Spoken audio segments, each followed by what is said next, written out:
3 taon na ang lumipas mula nang sinimulan ng proyektong DRT to Dingalan Bypass Road. Pero ang pinagtataka ko kung bakit sa loob ng 3 taon, halos ilang kilometro pa lang ang nabubutas nila. Marami ang katanungan at naging palaisipan sa mga motoristang nag-aabang na matapos ang proyektong ito. Ano kaya ang matinding dahilan? Kaya sa video na to ay samahan nyo ako at muli natin silipin ang ginagawang DRT to Dingalan Bypass Road. What's up mga par? Ayan, magandang araw sa inyo. And andito kami ngayon pa Rodson sa DRT Bulacan. Andito kami ngayon sa ginagawang bypass road mula dito sa DRT na kukonekta sa Dingalan Aurora. So ngayon mga par, silipin natin yung update dito sa ginagawang bypass. So itong part na to mga par, ito yung boundaries ng Sitio Biti saka Sitio Talamsi. So ngayon silipin natin yung ginagawang bypass. Alright? So tara mga par, silipin natin yung status dito sa ginagawang bypass. Pero sa nakita ko sa drone shot, almost the same pa rin. Ang update sa ngayon, gumawa sila ng panibagong entrance dun sa kabilang side.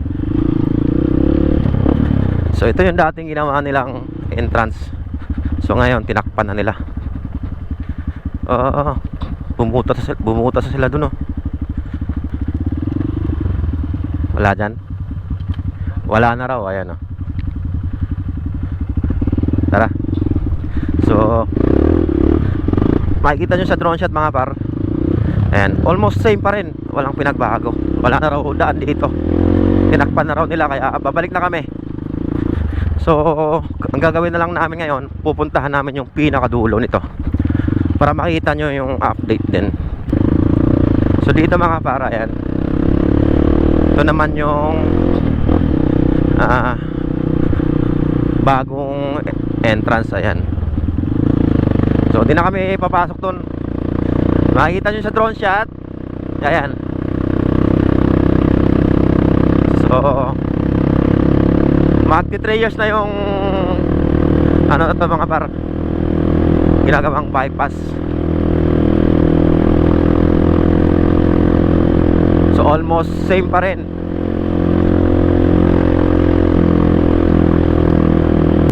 So ayan mga par, nandito na kami sa kabilang side sa ginagawang bypass road.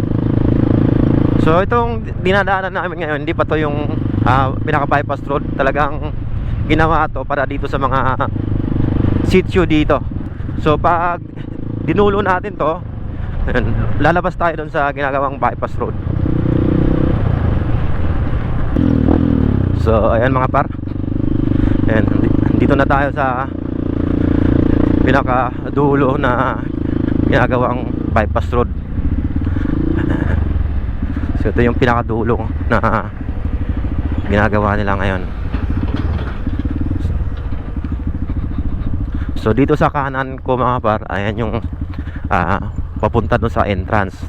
Dito naman sa kaliwa ko, ito naman yung papunta sa pinakadulo.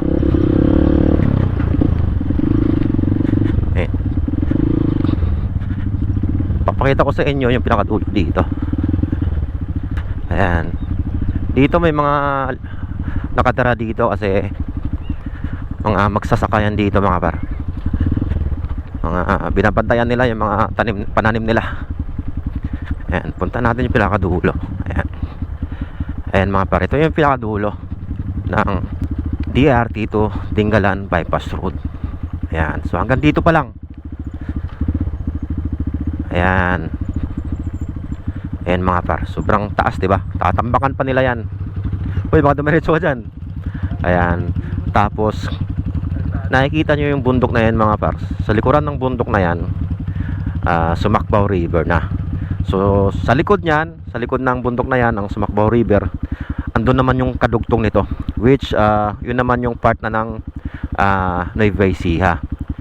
So yun yata yung pinaka phase 2. So after namin dito mga par, ayan, naipakita namin sa inyo yung update dito sa part ng DRT. Pupuntahan naman namin yung part naman ng Nueva Ecija ngayon para maipakita ko sa inyo. So, tara.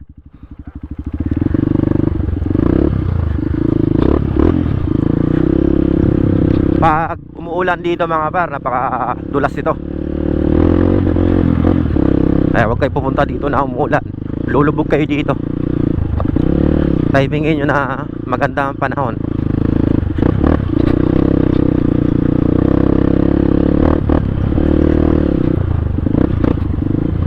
So, papunta sa kabilang side mga par ng Sumakbaw. Dito kami dadaan sa Duplas. Iikutan na lang namin para di na kami magtagal. Kukulangin yung oras namin ngayon kasi pahapon na.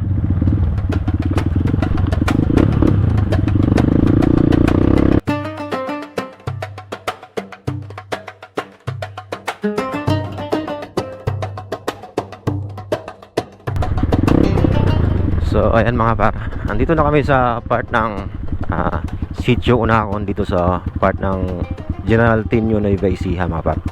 So itong pa kanan, ito yung papuntang Sitio Kambubuyugan na part ng DRT. Tapos dito sa likuran ko, kung saan kami nanggaling, doon naman yung pinanggalingan namin sa Sitio Duplas. So dito mga par, kakaliwa kami. Ito na yung palabas ng Minalawngao mismo.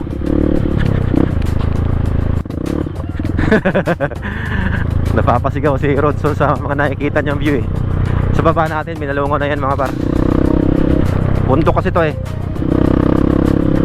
Ito yung bundok sa kabilang side. Pag nasa Minalawngao kayo, hindi nyo makapansin yung bundok na to kasi masukal, saka di matatanaw to kasi dahil sa mga puno doon sa baba.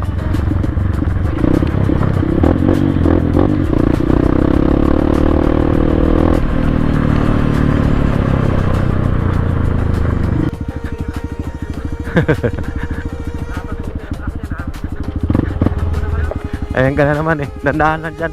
Madulas yan.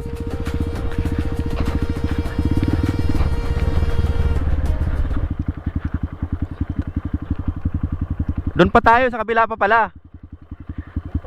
Pero at least nalaman natin to. Solid dito.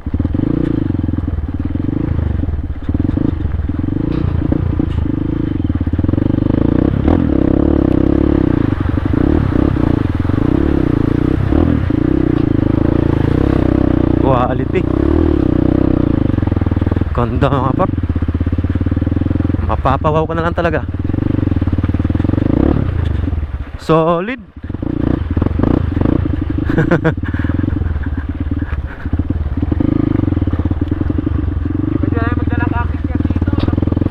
Oo nga eh no. So ayan mga par, hindi namin sinasadya na mapunta kami dito. Ang akala namin ito na yung pababa ng Minalawngao kasi nakita na namin yung ilog na malahawak. Pero hindi pa pala to. Minsan talaga maganda rin maligaw eh, na pupuntahan mo yung mga nakatagong lugar na maganda mga par. Solid dito mag-camping oh. Pakapayapa ng lugar. Soon mga par, balikan namin to para mag-camping dito or mag-nature trip. Sobrang ganda ng lugar mga par.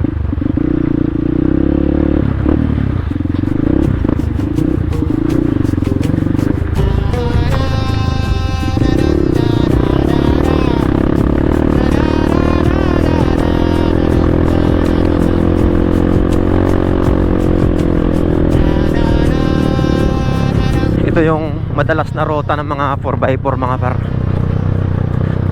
Katapos sila maglaro doon sa mga rota nila, dito sila lumulusot para dito sila naliligo sa Minalawngao pagkatapos nilang maglaro.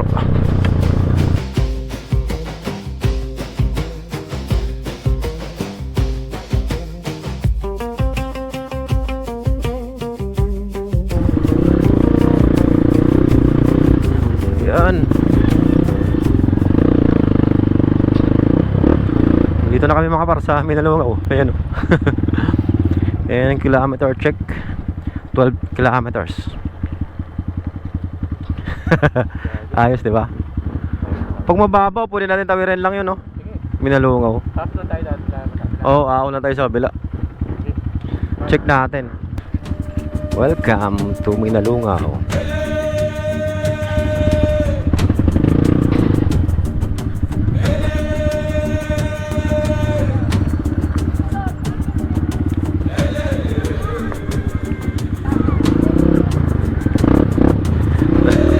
nalugaw.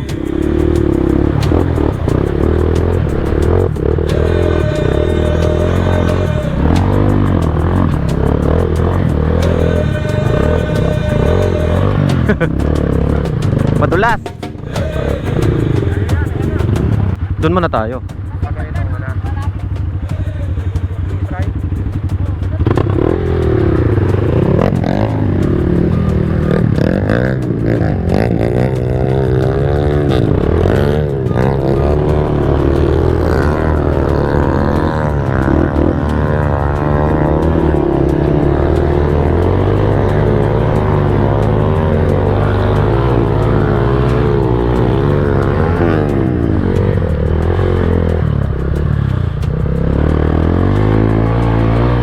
Ano?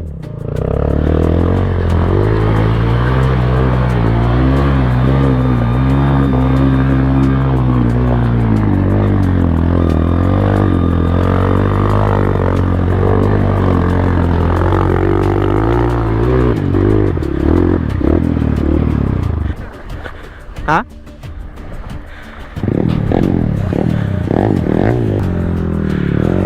Kaya mo yan?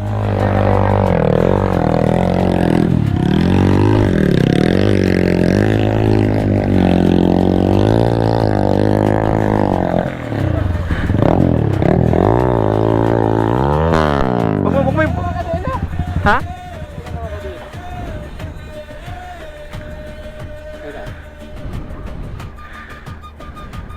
Mamaabot yung airbox mo. Yung airbox.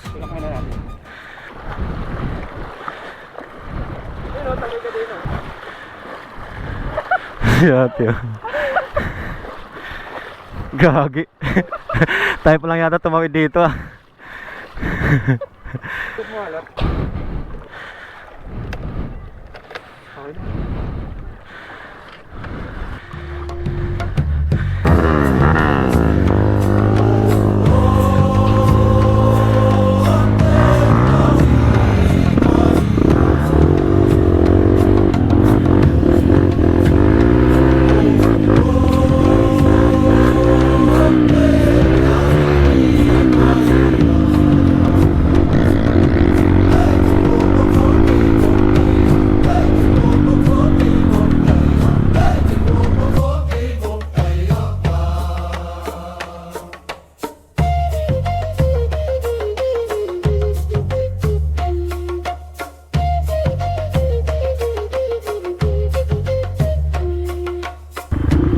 Alright, ayan mga par. Ito na yung part ng Nueva Ecija. And makikita nyo maraming mga katutubong dumagat na dito. Ito na yung kadugtong nung ginagawang bypass road sa DRT. So dahil sa magkaiba ang contractor, ayan, magkaiba din ang diskarte nila. Pero dito mga par, mahaba-haba na yung nabubutas.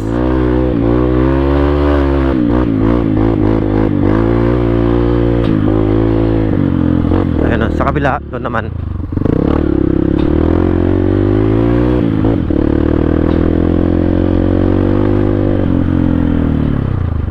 Ay gago, hindi na ko makapit yung gulong ko sa harap ah. Upos na yung spike. Dumidiretso eh. Makakailang.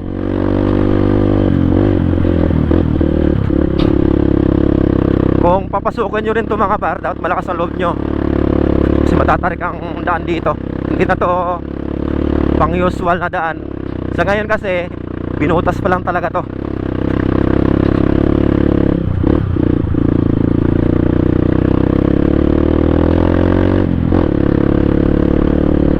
Unang punta ko dito mga par, kinabahan ako ron sa part na yun. Sobrang tarik. Hindi pa ako sanay. Pero ngayon medyo kaya-kaya na. Maraming matatarik dito.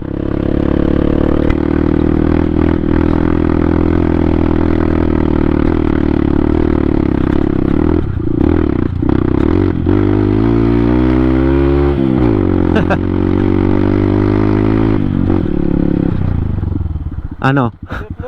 Ano, sino mo una sa atin? Subukan ko? Nakaka mo na yan, di ba? Oo. Ha? Try ko, kahit gapangin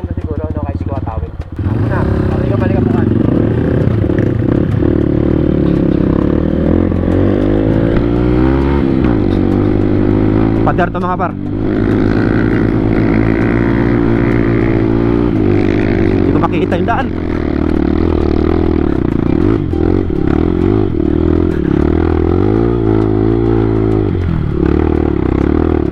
Tahan si Rodson. Alikabok. Dapat pala di ako sumabay. Gago. Malalim rin kasi yung rats.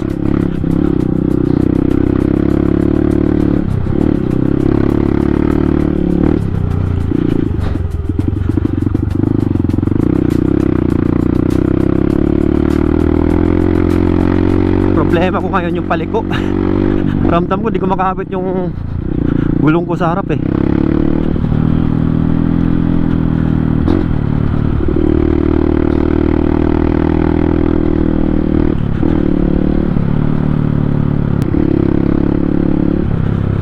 Sobrang layo na nito mga par, yung part na to.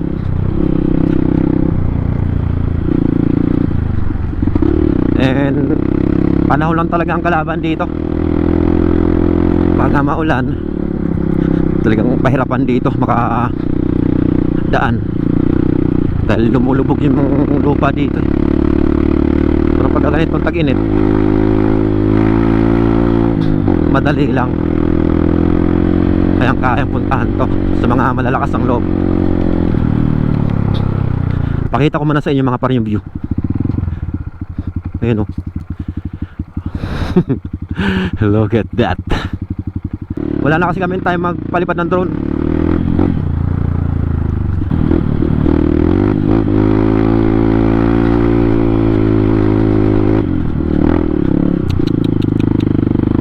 Putol. Gagi, naputulan ng kadena si Parodson. May dala kang gamit? Ayusin lang namin tong motor ni Parodson.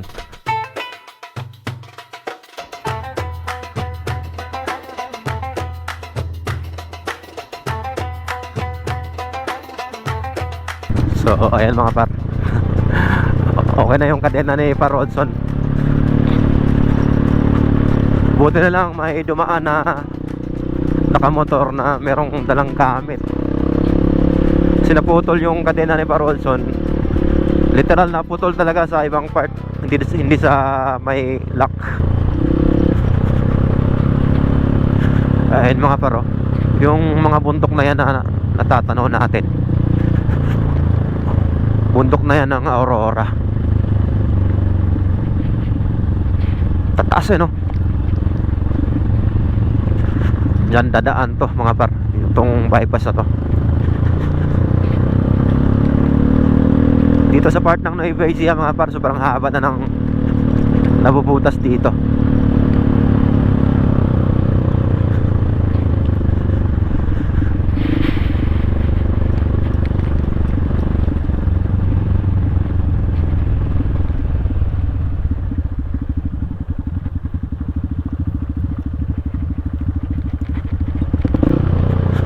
Hindi ako nakakapagsalita dahil sa patarik ng patarik yung daan dito eh.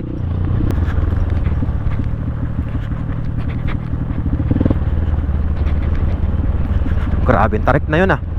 Paano kaya yun pabalik?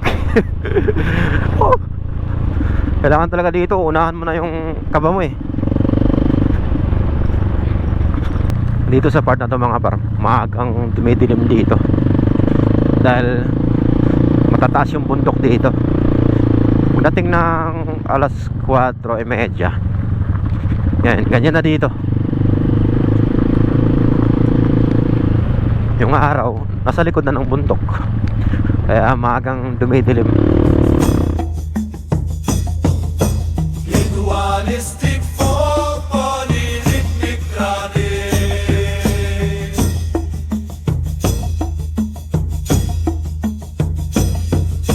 Ritualistic folk body rhythmic running. Nandito na kami mga par sa Sitio Mapidya. Pupuntahan namin yung ano, pinaka dulo nung ginagawang bypass road. Dito sa part na to putol na eh. Tapos ayan, sa part naman dyan tinuloy nila.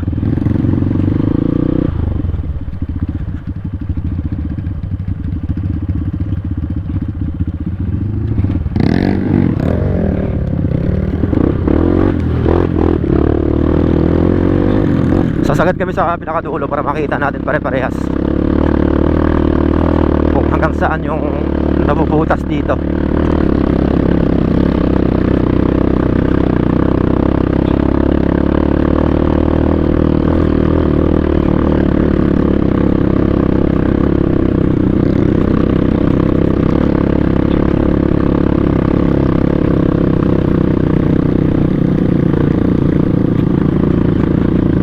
Let's see kung hanggang saan.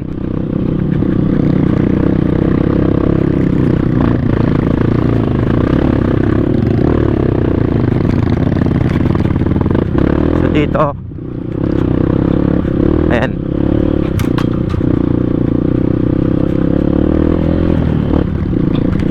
nabutas sa sudate pero ayan, sa sobrang tagal tumubo na yung mga damo.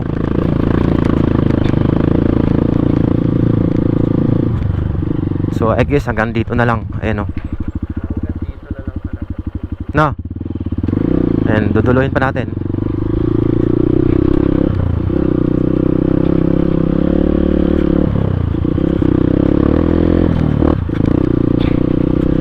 Ayun mga par. Dito, ayun na. Masukal na. Pero meron pa rin ano, bakas. May mga pupunta dito na mga lokal siguro. Kasi nagkakabakas eh.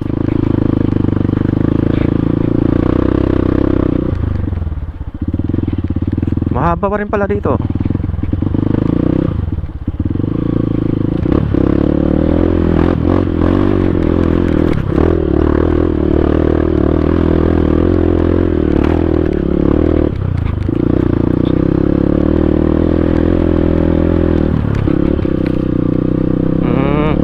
Malayo-layo na rin pala. Pero dito sa part na to, ano na, yung naunang haawi nila, mas ano na, tumubo na yung mga damo. Meron ng kakaibang tunog dito mga par. Sobrang weird. Ayan dito, mahaba na rin.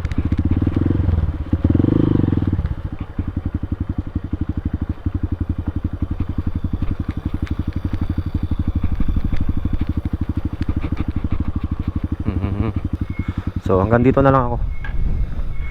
Okay na ako dito. Tingnan natin sa GPS mga par kung malayo pa ba yung Tinggalan. Ayan mga par. Ayan, makikita nyo. Ayan. Ayan kami. Ayan. Asan? Ayan, ayan. Ayan yung Tinggalan. Dito kami. Kung titingnan natin dito mga par sa Google Maps, parang ang lapit na ng Tinggalan. Ito mga par is part na to ng Tinggalan. Dito yung Ibuna. Ayan. So pag-iisipan namin mga par. So ayan mga par. Andito na kami sa Sitio Mapidya. Ayan yung Sitio Mapidya dyan sa baba. Andito kami sa ginagawang bypass road. So pabalik na kami. Pabalik na kami ng Rio Chico. Then pauwi na kami ng Bulacan. So paplanuhin pa namin ng matindi ni Pa Rodson kung ng plano namin, kung itutuloy ba namin o hindi yung adventure na gagawin namin dito. So hindi basta-basta to.